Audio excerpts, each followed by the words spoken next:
Hi YouTube, it's Jade. I've made so many labor and delivery videos and I didn't forget to I haven't had time to post it, but she's asleep, and I'm finally starting to get the hang of things. So I guess I'll just make a whole new video and just put everything together about what happened as far as labor and delivery, postpartum, about what happened with her, um, in her hospital stay. And I'm gonna make a separate, since this video is probably gonna be a little bit long, I'm gonna make a separate video about being a teen mom. So to get started, I'm gonna tell you everything that happened.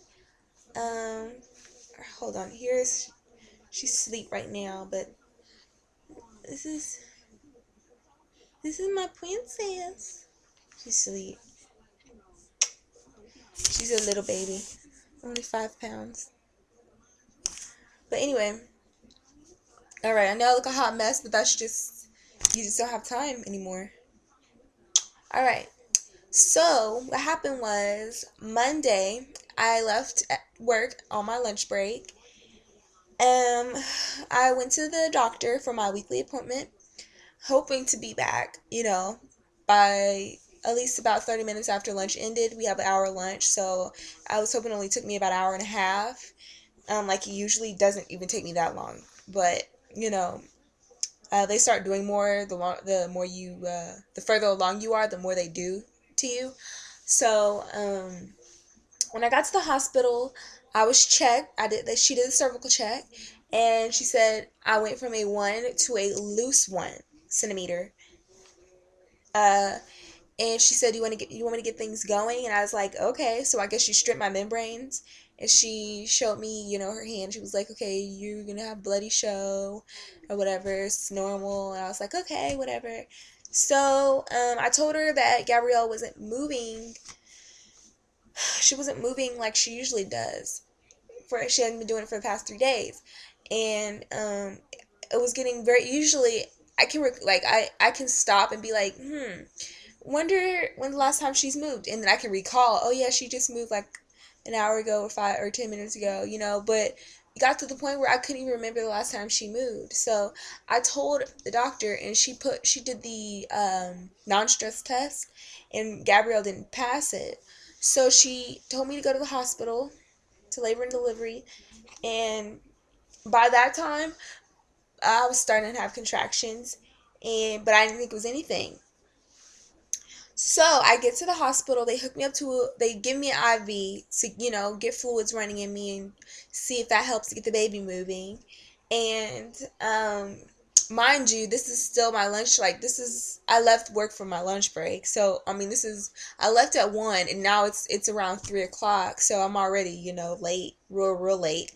But I didn't really care because, they already know the deal, and all I have to do is bring a note. So here I am at the hospital. Um, she did good on her non-stress test, but she didn't do as where they wanted. So they went ahead and did like a biophysical profile, I think, test. I think that's what it is, with the ultrasound machine, and she passed that. And then they gave me something to eat, real sugary stuff, and then they hooked me back up to the non-stress test, and then she passed that with flying colors. So they were going to discharge me, but right before they discharged me, I was telling her, I was like, I'm really hurting. And so she's like, "Okay, before you leave, let me check you again." And by this time I had dilated to a 3.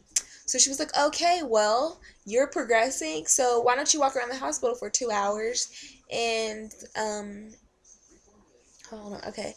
Why don't you walk around the hospital for 2 hours, and we'll see if you progress. If you progress, you stay. If you don't, you can go ahead and go home."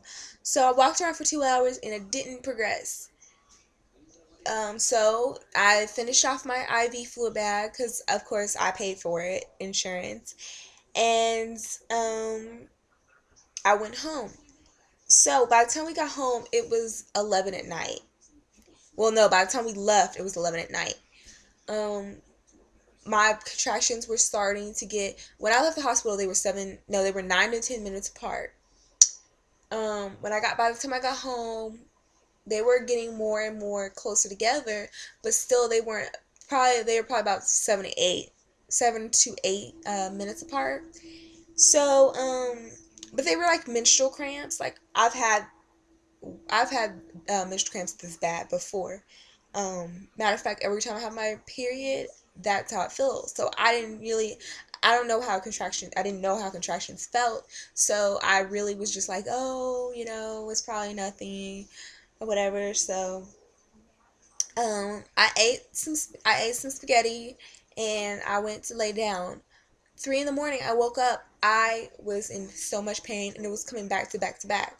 Well, Chris and I tried to time them, and they weren't. They were kind of irregular. So I decided, okay, I'm gonna try to go back to sleep, but I couldn't.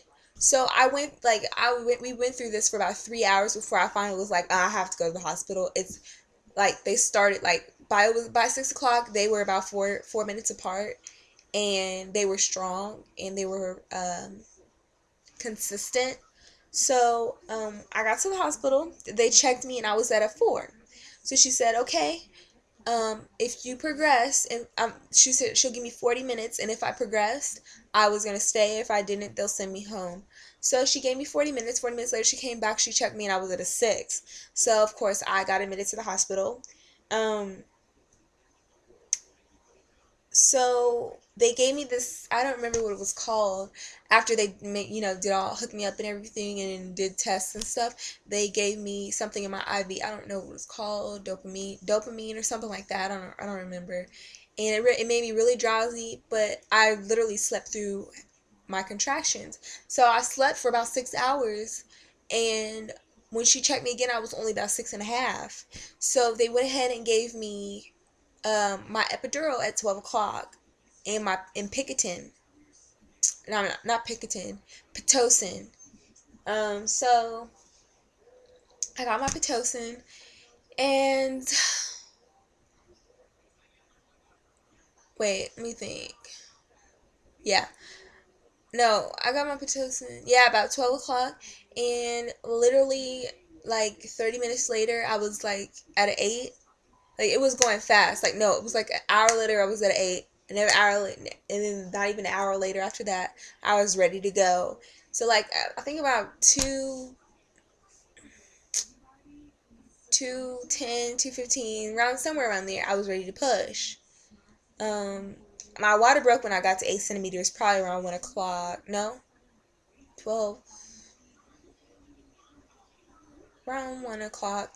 Yeah, around 1 o'clock. My water broke. I was throwing up. That was the only thing. I threw up like 3 times. It wasn't even food. It was just stomach acid. So yeah, that was bad. But yeah, I mean, it was better than having contractions. I can tell you that. Um, my water broke, and that was the weirdest feeling ever. Now I know how it feels for your water to break spontaneously without, somebody popping it in the hospital. Broke on its own. But whew,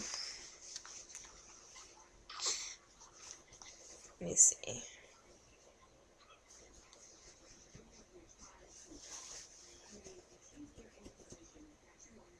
Okay, so I started pushing for, I didn't push for that long, probably like 20 minutes. See, I'm telling you, I didn't look at a clock until after while I was pushing, but I'm telling you these times is like estimates. Now, I know that when you're pushing and stuff, it feels like it's going by that fast, even though it's really taking like it'll feel like 20 minutes and it's been an hour. So, but I know that I started pushing at around 2 something, and I pushed through about 4 contractions, and I had her at 2:38 p.m. on June 28th of 2010. I mean 2011. Where did I get 2010 from?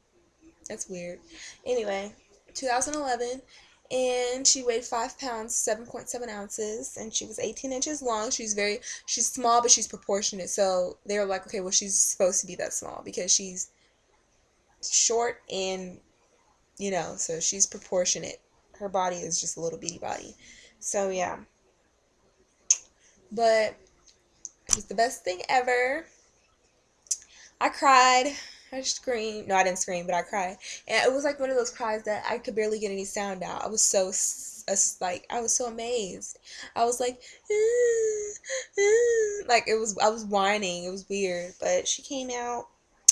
I have a tour. I 1 degree, first degree tear, something like that, on the inside, of course, and yeah, some other places, but it was nothing serious. I'm not in any kind of pain or discomfort. Um, I did have to get stitches though, but still, even with that, I'm not really complaining. Um, um, she's actually 10 days old now. She's now lay down. She's 10 days old. And okay, what happened with her is after she was born, they, Chris cut the umbilical cord and they cleaned her up and I held her and we tried to breastfeed, but she wouldn't latch. So they went ahead and took her to the nursery, weighed her, did everything, blah, blah, blah, blah. And, so yeah, they did all that, and then they brought her to my postpartum room. They have 2 different rooms. One, labor and delivery is on one side, and then you have to go across the hall to postpartum. So I had got moved to another room, and um, mind you, all these rooms are private, no sharing with other women, none of that. So that was nice. But I got moved to my other room. They brought the baby in. We relaxed. We all held the baby, and it was time for her to do her some more tests or something like that. So they came back and told me that she had jaundice. She was jaundiced. So they had to keep her under the phototherapy light overnight. So I was like, okay, that's fine. I had no idea she would be in there for a week. Like a week. That was the most scariest week of my life. The first day she was under there, I think her levels was probably like 10.9, but she's so small and she's 2 weeks early, so they just wanted to that concerned them, so they wanted to keep her. So whew,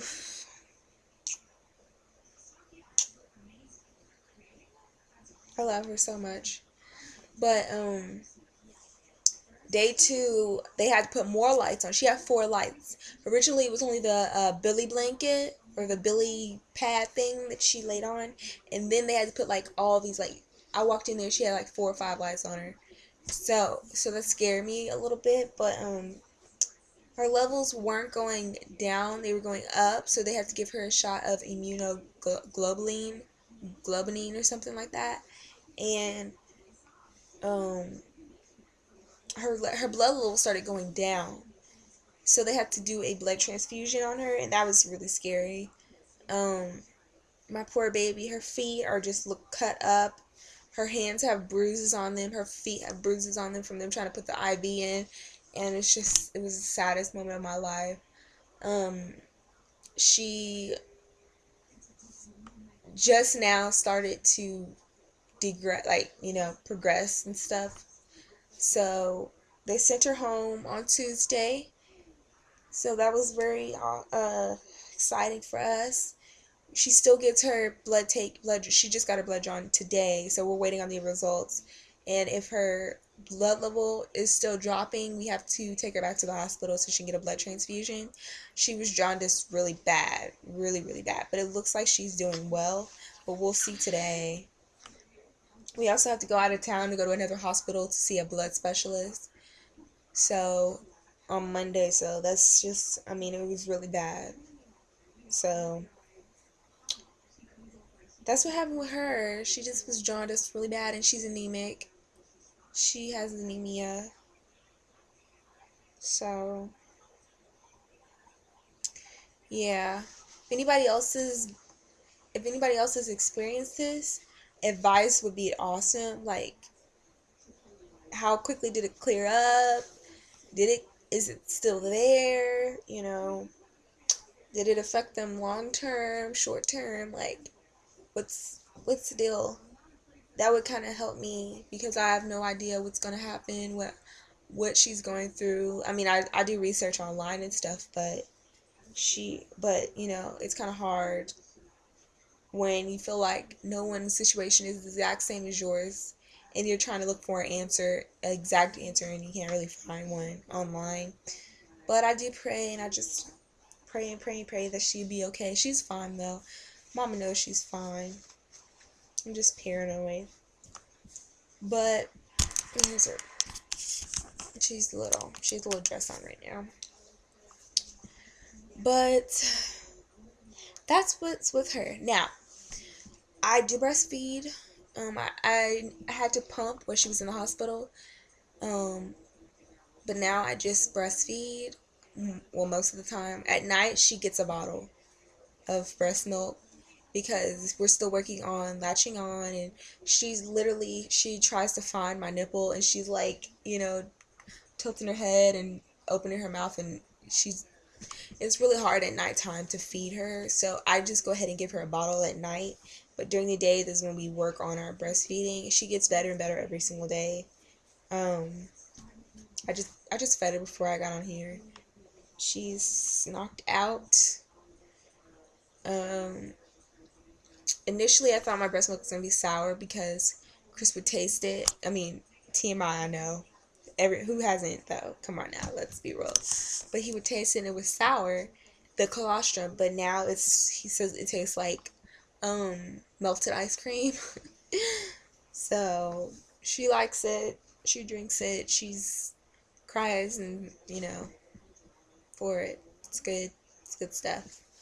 Better than that formula crap. I did not like that when they were supplementing her while my milk was coming in still, because she had to gain weight. She had to put weight on. She had to, continue having bowel movements to get the bilirubin out of her blood, or out of her system. So, but she's only on breast milk now. Sometimes at nighttime, I do give her formula to keep her asleep longer. Yeah. But she really sleeps about the same amount as she would with my breast milk, so I don't really do that anymore. But we're working on it, trying to keep her asleep not all night, but 5-hour stretch is good. She sleeps during the day, probably about 5 hours stretch, not the whole day, 5-hour stretches, but she does like maybe 1 5-hour stretch throughout in a day, and then she'll sleep every probably 2 or 3 hours. Yeah, so let me see. I don't think there's anything else. This mothering. Hold on, the phone just rang. Oh well. It's over there. It's really hard. It's not easy at all. It's what I expected it to be difficult. I learn something new every single day about it, and I'm so thankful that I have Chris here to help me. He's awesome. He does everything I ask him to do. And he just loves being a daddy. So that's awesome to have help. Hopefully I'll be able to go back to work soon. I can't afford to take off 6 weeks. I have no idea how people do that. But I can't do that. There's no way I would be able to live with no money. No, nothing to pay my bills. Can't happen. I have to go to work. So I should be going to work pretty soon.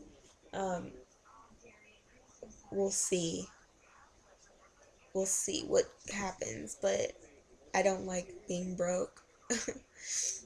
And she came 2 weeks early, unexpectedly. She was supposed to come a little later, but she came early. And this was all due to my doctor stripping my membranes. But the thing about getting your membrane stripped is it only works if your body is ready to go into labor. It doesn't work every time. So I was probably going to go anyway pretty soon. And the doctor just pretty much,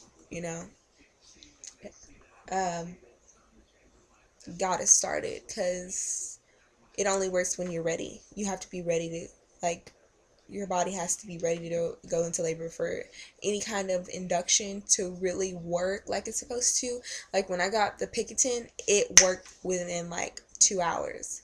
Like it worked that fast. So my body was already ready to have her. They just helped it along. Now, if your body isn't ready and you get an induction like at the hospital, you might be there for like hours, 24 hours. I've heard women being in there for 36-hour labors over an induction and then having to have a C-section. If your body isn't ready, I don't care if it's Pitocin. I keep saying Picotin. I don't care if it's Pitocin, membrane stripping, castor oil. What else do they say? Labor ball bouncing, pineapples, labor cookies, labor cupcakes, sex, walking, running, swimming. I don't care. It doesn't matter. If your body isn't ready to go into labor, you're not going to go into labor. So, but I was bouncing on my ball before I got my membrane strip. I bounced on my ball a lot. I walked, swam. My body was ready to go. So that's why I went into labor. And remember, due dates are only estimates. You might be off 2 weeks. You might be off 2 weeks either way. So that might be another factor. But yeah, that's my labor and delivery story. Nothing over the top. I never went back to work. I mean, of course, when I get ready to go back to work, I'll have my job back. But it was kind of crazy how I just left in the middle. But everybody knew that I was about to pop anyway, so they probably was just like, "Oh my gosh, she had her baby." So which I did. Got my membrane stripped, and I had her exactly 24 hours later. So that was crazy. I literally had her exactly 24 hours after I had my membrane stripped. So it goes to show you that it works fast. And I was in early labor when I left the hospital at 11 o'clock. She told me I was in early labor. 3 hours later, I was in active labor. So, about 4 hours later, I was in active labor. So, yeah, things could happen like that.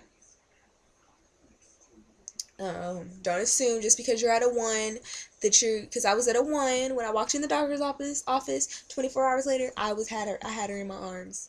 So don't assume, oh, I'm just at a 1, I'm not gonna have her anytime soon. No, because you can have your baby anytime. I don't care if you're at a 0, a 1, a 1.5, 2, you can have them anytime. I left the hospital, I was a 3. I was in early labor. That doesn't necessarily mean you're not gonna have her, you're not gonna have the baby soon. Yeah, you could have the baby really soon, especially early labor. That means you're practically about to have the baby within the next 3 days, 2 or 3 days, one actually, hours, few hours to days, few days. So they could come when they want. They will come. Now that she's here, I'm so happy and thankful. And I'm so happy I'm not pregnant anymore. I didn't hate it. I didn't like the last few weeks. I didn't like that. It was just painful. And I just had so much pain. So I'm glad that I'm not pregnant anymore. She's beautiful. She's here. And I'm just being a mother. And there's no turning back at all. But yeah, that's pretty much it. That's my whole experience with this whole thing. I will be making a teen pregnancy video after this one. I'll see you guys later. I'm going to do an update later on this week. And I'll see you guys later. You have a nice day.